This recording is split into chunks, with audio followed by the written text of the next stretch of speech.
గజం భూమి 26,000 రూపాయలతో 200 గజాల భూమి కేవలం 55 లక్షలు మాత్రమే. బెంగళూరు హైవేకి 2 నిమిషాల దూరంలో. నమస్తే, వెల్కమ్ టు సుమన్ టీవీ. నేను విష్ణు. ప్రస్తుతం సర్టిఫైడ్ ఫైనాన్షియల్ ప్లానర్ రాంప్రసాద్ గారు ఉన్నారు. వారితో మాట్లాడదాం. సార్ నమస్తే. సార్ రాంప్రసాద్ గారు. నమస్తే విష్ణు గారు. సార్ రాంప్రసాద్ గారు, కాసేపు ఈ మ్యూచువల్ ఫండ్స్లో వచ్చే రిటర్న్స్ గురించి మాట్లాడుకున్నాం. మాట్లాడదాం. గత 2-3 సంవత్సరాల నుంచి మ్యూచువల్ ఫండ్ రిటర్న్స్ అనేవి చాలా భారీ ఎత్తున వచ్చాయి. మామూలుగా మ్యూచువల్ ఫండ్ రిటర్న్స్ అంటే 12 నుంచి 15% మాత్రమే సిఏజర్ మాట్లాడుకోవాలి కూడా. ఇప్పుడు ఇక్కడైనా సరే మనమైనా సరే, కానీ అంతకు మించిన రిటర్న్సే వచ్చాయి. అయితే గత కొంతకాలంగా ప్రపంచవ్యాప్తంగా రకరకాల వార్తలు మార్కెట్ని భయపెడుతున్నాయి. అమెరికాలో సంక్షోభం అంటున్నారు, ఉద్యోగాలు పోతున్నాయంటారు, ఉద్యోగాలు తీసేస్తున్నారు అంటున్నారు. ఇంకొక దేశంలో ఇంకొక యుద్ధం ఏదో అంటున్నారు. అదేవిధంగా గోల్డ్ మార్కెట్కి సంబంధించి రకరకాల ఊహాగానాలు చెప్తున్నారు. సరే, ఇప్పటి వరకు అయితే మంచి రిటర్న్స్ ఇచ్చాయి కదా.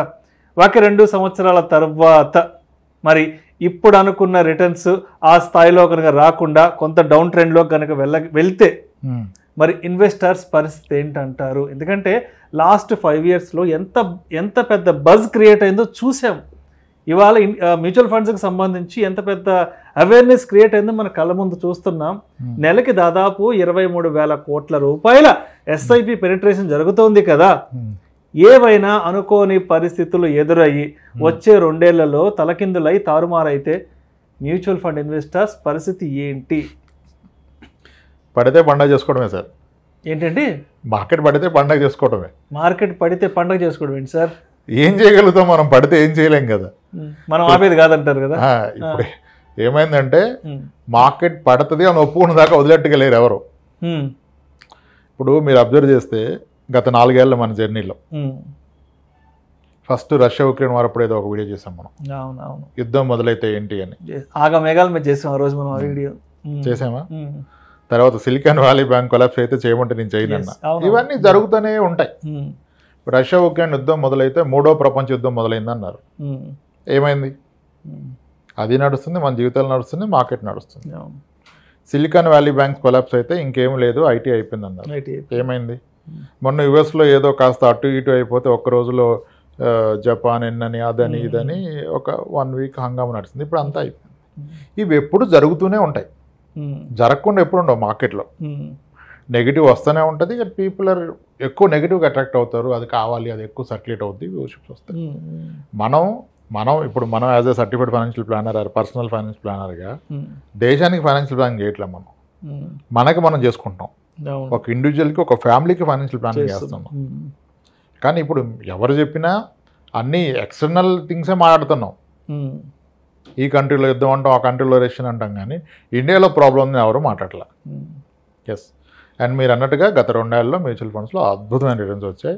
మనం అనుకునే ట్రెడిషనల్ రేట్కి 3 times 4 times చాలా మంది పోర్ట్ఫోలియో వచ్చినాయి. దేర్ ఆర్ స్కీమ్స్ డెలివర్ 100% ఇచ్చిన స్కీమ్స్ ఉన్నాయి. ఇప్పుడు అందరూ మళ్ళీ 100లో దూకుతున్నారు. ఓకే, ఇక్కడ నుంచి మార్కెట్ పడితే ఏంటి? అదే కదా మీ ప్రశ్న. ఇక్కడ నుంచి మార్కెట్ పడితే ఇన్వెస్టర్ల పరిస్థితి ఏంటి? పడచ్చు మార్కెట్, పడదు అని అనుకుంటారు. సరే, పడితే ఏంటి అనేది ఒకసారి కొంచెం పడుతుంది అన్న సబ్జెక్ట్ కండిషన్లో మాట్లాడదాం. మనందరూ అదృష్టం బాగుంటే ఎస్ఐపి ఇన్వెస్టర్స్ ఎవరైతే ఉన్నారో వాళ్ళకి ఒక 3 ఏళ్ళు కనుక మార్కెట్ ఏకదాటిగా పడిపోతే ఒక 10 ఏళ్ళ తర్వాత వాళ్ళు అద్భుతాలు చూడగలుగుతారు. రిటర్న్స్ పోర్ట్ఫోలియోలో చూడగలుగుతారు. 3 ఏళ్ల పాటు ఏకదాటిగా మార్కెట్ కిందికి కొడితే, లేదా పైకి పెరగకుండా అక్కడే అటు ఇటుగా ఊగితే ఒక 3 ఏళ్ల పాటు, 1-2 ఏళ్ళు డౌన్ఫాల్ వస్తే ఏం ఉపయోగం ఉండదు. ఒక 3 years ఉండాలి. ఒక 3 years పాటు స్టాక్ మార్కెట్ వాలటైలిటీ ఇక్కడే ఉండాలి, పెరగకూడదు. సెన్సెక్స్ ఇదే లెవెల్లో కనుక ఉంటే ఈ 3 ఏళ్ల పాటు మన ఎస్ఐపి కంటిన్యూ చేస్తే టెక్నికల్గా ఏం జరుగుతుంది? ఇన్ ఏ సింపుల్ లాంగ్వేజ్ చెప్తాం. ఈరోజు గ్రామ్ బంగారం 7,000 ఉంది. ఓకే, ఎస్ఐపి అంటే మంత్లీ కొనుక్కోవడమే కదా. లేటెస్టే కాసేపు మ్యూచువల్ ఫండ్స్ పక్కన పెట్టి ఒక వ్యక్తి ఎవ్రీ మంత్ గోల్డ్ కొంటున్నాడు. ఇప్పుడు 7,000 ఉంది కదా బంగారం, ఇది పెరగట్లా. 6,6కి వెళ్తుంది, 6,5కి వెళ్తుంది, 6,8కి వస్తుంది, 7కి వస్తుంది, 6,4కి వెళ్తుంది, 6,6, 6,5. 3 ఏళ్ల పాటు బంగారం కొంటే ఇతను కొన్న పర్ గ్రామ్ యావరేజ్ ప్రైస్ ఎంత ఉంటుంది? అప్పుడు ఈయన 6,5 నుంచి 7 మధ్యలో కొంటున్నాడుగా. ఈయన కొన్నది యావరేజ్ ప్రైస్ 6,600, 6,700 ఉంటుంది. కానీ 3 ఏళ్ళు ఆగింది, తర్వాత ర్యాలీ అవుతుందిగా బంగారం అయినా. మళ్ళీ ఒక 7 ఏళ్ళు పోతే బంగారం 14,000 అవుతుంది. అంటే బంగారం 10 ఏళ్ళకి రెట్టింపు అని చెప్తాను, 14,000 అవుతుంది. ఈ 10 ఏళ్ల పాటు ఈయన కొన్న బంగారం ఆ రోజు అమ్మితే ప్రతి గ్రాముకి 14,000 వస్తుంది. కానీ ఎక్కువ లాభం ఎక్కడ వస్తుంది? మొదటగా కొన్న గ్రాముల్లో వస్తుంది.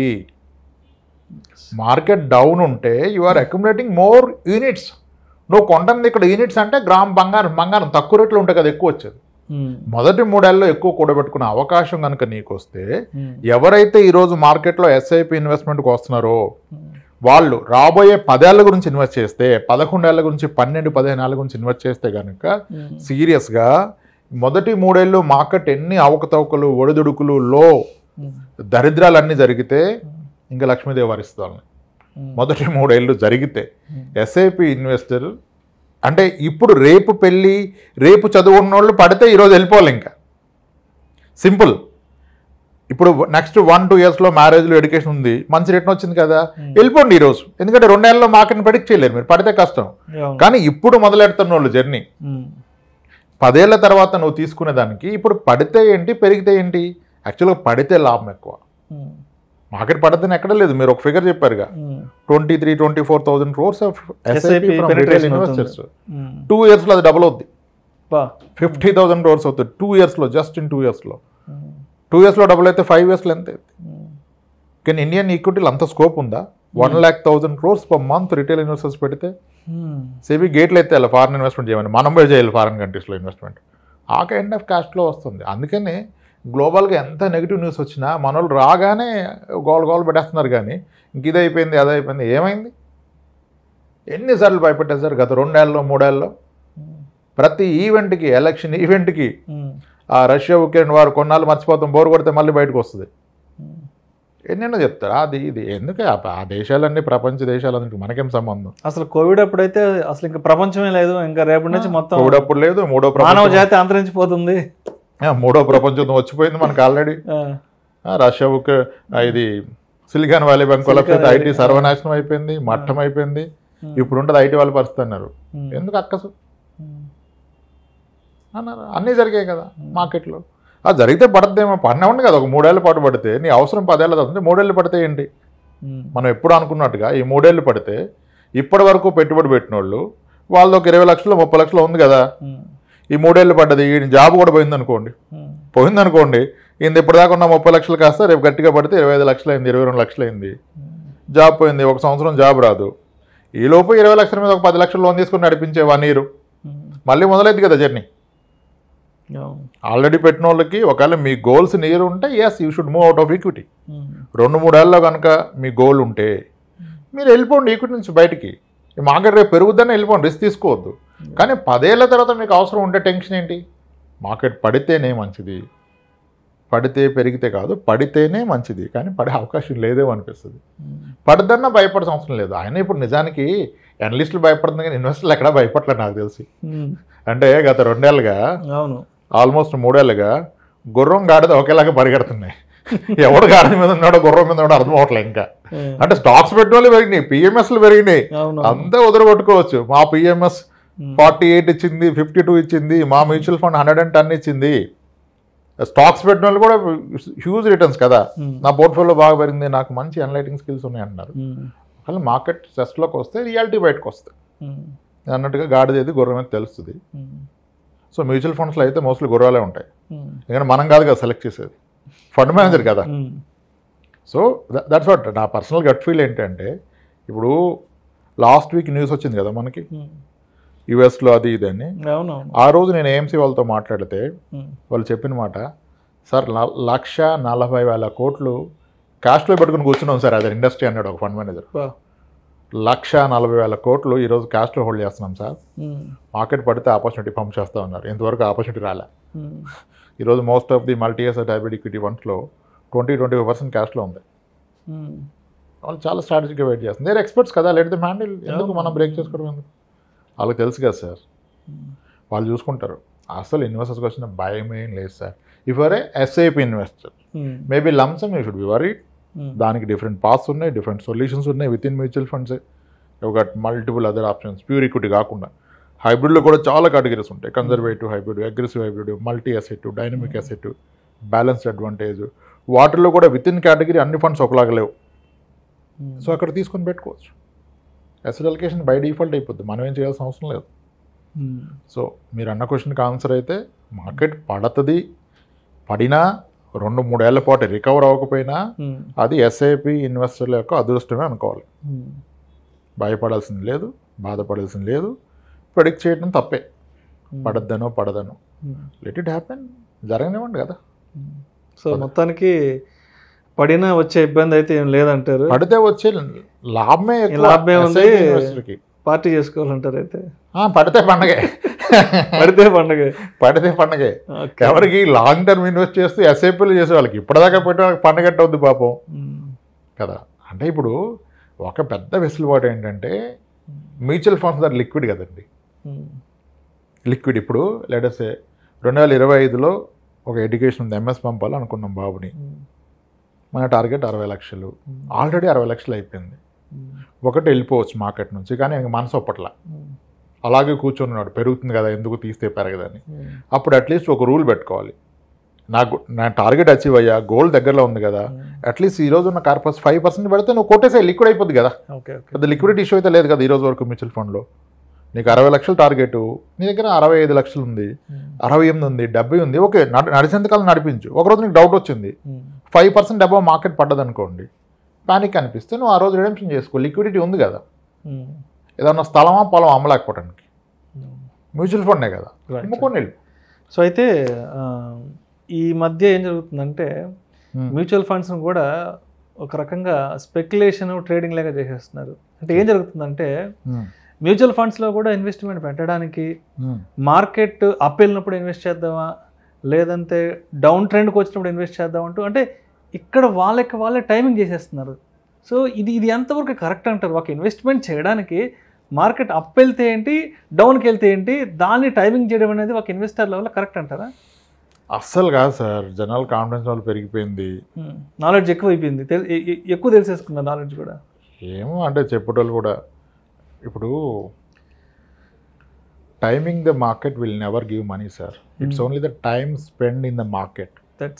ఎంతకాలం ఉన్నదనేది నీకు రిటర్న్ ఇస్తుంది, కానీ ఎన్నిసార్లు మార్చావు, ఎప్పుడు పీక్ ఎప్పుడులో ఇవ్వదు. ఇప్పుడు మళ్ళీ హిస్టారికల్ ఫండ్ ఏం మాట్లాడతాం మనం, నిప్పాన్ ఇండియా గ్రోత్ ఫండ్ 4,000 అనేవి అయిపోయింది కదా, 1995 అక్టోబర్ 28 అక్టోబర్లో వచ్చింది, 1995 అక్టోబర్. దాని till date CAGR 23%, 23% CAGR. You tell me what are the stocks deliver 23% in the last 28 years? ఉన్నాయా 10 స్టాక్లు ఇండియన్ మార్కెట్లో?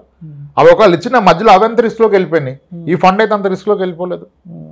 Warren Buffett still date CAGR 20% అండి, మీరు యూ మేడ్ 23%. అసలు కొన్ని స్టాక్స్ అన్లిస్ట్ కూడా అయిపోయింది నాకు తెలిసి. నిఫ్టీ 50 నుంచి బయటకు వెళ్ళిపోయినాయి, 100లో ఉంటాయి పాటికి, అంటే తరా 10 ఏళ్ళకి వచ్చిపోయి 20 చూసుకుంటాయి. అంత సెక్యూర్డ్గా నీకు ఇచ్చినప్పుడు సింపుల్ సార్. ఇప్పుడు మా ఫాదర్ ఒక 40 ఏళ్ళకి వ్యవసాయం చేశాడు. ఇప్పుడు ఆయన ఒక ఆవును చూపిస్తే, ఒక బర్రెని చూపిస్తే, ఇది ఎన్ని పాలు ఇస్తుంది, దీనికి ఎంత రేటు పెట్టచ్చు చెప్తాడు, చెప్పేస్తారు. మనం చెప్పలేంగా. అదే ఫండ్ మేనేజరు, అరే ఇది 3 లీటర్లు పాలు ఇస్తే దీన్ని 7,000 కొనాలరా, 5 లీటర్లు ఇస్తుంది కాబట్టి 20,000 కొను, అరే వద్దురా దీన్ని ఆల్మోస్ట్ ఇది డెలివరీ 6 నెలలు అయిపోయింది, ఇంకా 4 నెలలు ఎద్దు పాలు, నీకు వర్కౌట్ అవుతుంది ఈ రేట్ అని ఆయన చెప్తాడు. ఎక్స్పీరియన్స్ అని ఆయన, ఆ ఎక్స్పీరియన్స్ ఉన్నోడు ఎవడు ఫండ్ మేనేజరు. మనకెక్కడ ఉంది ఆ ఎక్స్పీరియన్స్ కదా. నిగనింగ్లు ఆడిపోతుందని ఆవును కొనేస్తారా, గేదెని కొనేస్తారా? నిగనింగ్లు ఆడితే కాదు కదా, దాని వయసు ఎంత, ఎన్ని కాన్పులైంది, ఇంకెన్ని అవుతుంది, ఎన్ని పాలు ఇస్తుంది, అది కదా లెక్క. అమ్మోడు నీట్గా మేకప్ చేస్తాడు దాన్ని, 2 రోజులు పాలు పడకుండా 3వ రోజు నీకు చూపిస్తాడు. అది చూసి మోసపో. ఎక్స్పీరియన్స్ ఉన్నవాడు అది క్యాచ్ చేస్తాడు. అది రిటైలర్స్ వలన అంత ఈజీ కాదు, మన వల్ల అవదు. Fund manager in expert, let him manage, ఆయన చేస్తాడు. ఈ అప్స్ అండ్ డౌన్స్ అన్నీ కూడా మేనేజ్ చేస్తాడు. అది చేస్తేనేగా నిప్పాన్ ఇండియా గ్రోత్ ఫండ్ ఈరోజు 23% మాడుతున్నాం. ఇన్ రెగ్యులర్ ఫండ్ వీఆర్ టాకింగ్ 23 ఓవర్ ది 29 years. అది చిన్న రేట్నా? ఎస్, అంతే, టెన్షనే లేదు sir. If you're a long term investor, పడితే పండగకి ప్రిపేర్ అయిపోండి, లేదా లెట్ ఇట్ గో. ఇంక చేయగలిగింది ఏం లేదు, పర్లేదని బాధపడద్దు, పడితే పండగ చేసుకుందాం. Right sir. Thank you so much Ramprasad గారు. రైట్ అండి విష్ణు గారు. సో మొత్తానికి మ్యూచువల్ ఫండ్స్లో ఇన్వెస్ట్ చేసే వాళ్ళు మార్కెట్ని టైమింగ్ చేయొచ్చా చేయకూడదా, వచ్చే 2 సంవత్సరాలలో మ్యూచువల్ ఫండ్ ఇన్వెస్ట్మెంట్స్ తలక్రిందులైతే తారుమారైతే మరి ఇన్వెస్టర్స్ దాన్ని ఏ విధంగా క్యాష్ చేసుకోవాలి, లేదంటే దాన్ని ఏ విధంగా తీసుకోవాలి అనే దాని గురించి చాలా చక్కగా మీ స్టైల్లో మన ఆడియన్స్కి మరొక్కసారి ఒక మంచి ఇన్ఫర్మేషన్ కన్వే చేశారు. Thank you so much sir. Right Vishnu గారు.